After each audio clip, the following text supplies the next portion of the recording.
So we're back here again, painting another gun. Recently I painted this airsoft PKM, and I got a bunch of questions asking how do I do it, what are the steps, what do you need?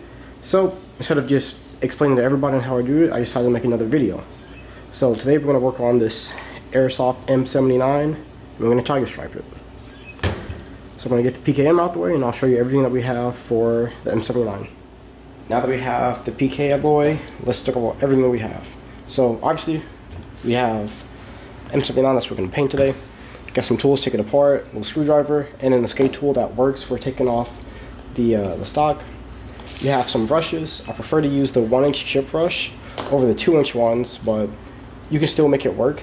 We're going to use some thick Scotch tape. I'm going to cut it. I'll show you how to do that later. And then for the colors, we're going to do khaki, black, coffee bean, and then just green. You can do different colors, kind of change it up to whatever what you want to do specifically, but those are the colors I'm going to be using.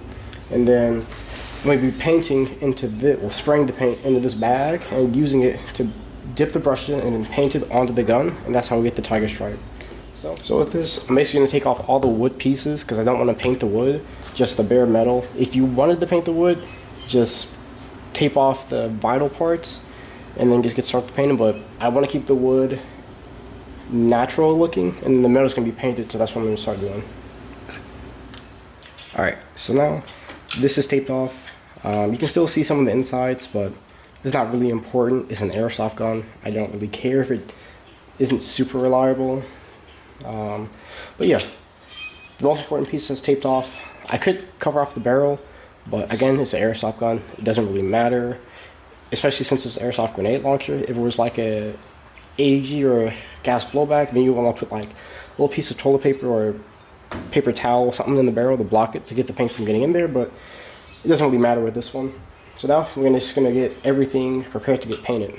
So while we're here, we're going to work on getting the stencils ready for the tiger stripe look. So for these ones, all you want to do is just basically take off all the straight lines, because that's like the last thing that you want. So I'm just going to kind of go back and forth, kind of like just make sure there's no straight lines. You can just toss these bits once you're done. So I'm going to do that with all of these, and then we're going to do a base layer of black on the airsoft gun because it has a pretty crappy finish.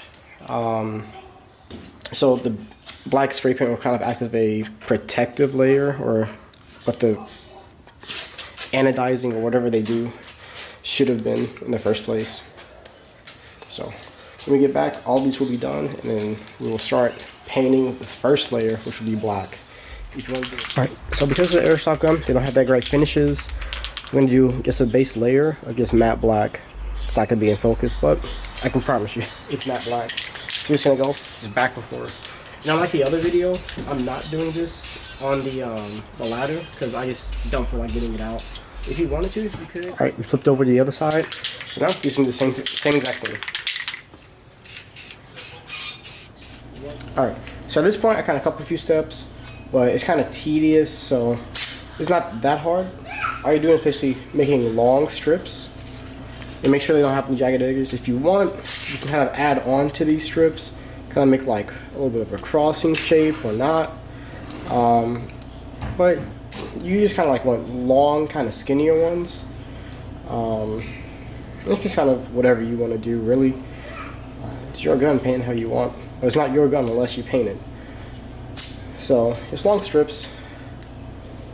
You can kind of make them angled. You can kind of throw in some blotchier size onto it, like that. Then once you're happy with it, just peel it back. Try to keep everything connected, just like that. And then just find a good empty spot on the gun. Place it kind of randomly. And just like that. So I did all this side, well, most of this side. I'm going to go through the whole gun, doing that thing, and then we'll come back to it. Alright, so we have this completely stenciled and wrapped up, and what's left is going to be black. So now all we're going to do is we're going to take this green, and we're going to paint it green.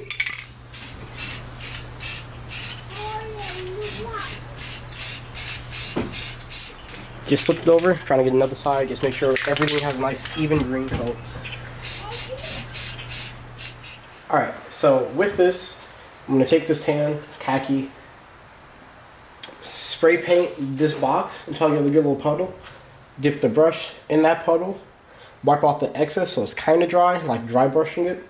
I'm just going to paint the edges of the paint, of the masking tape. It's going to look a lot of tan, but that's going to be perfectly fine because you still have the black on the inside. And then you're going to go a little bit over with the brown, but not cover it completely. So.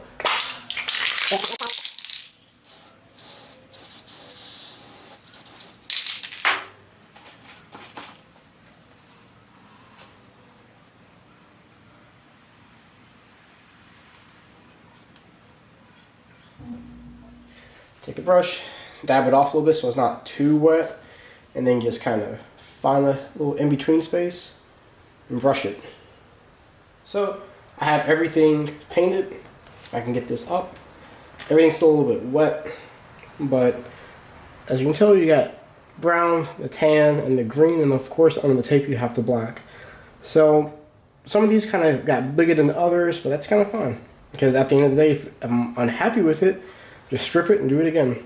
Hisashi's sister was a match, and his sister was more than willing to give up whatever her brother needed to keep him alive. So they gave her a drug that increased the stem cell production in her blood and then did a peripheral blood transfusion. So everything's put back together.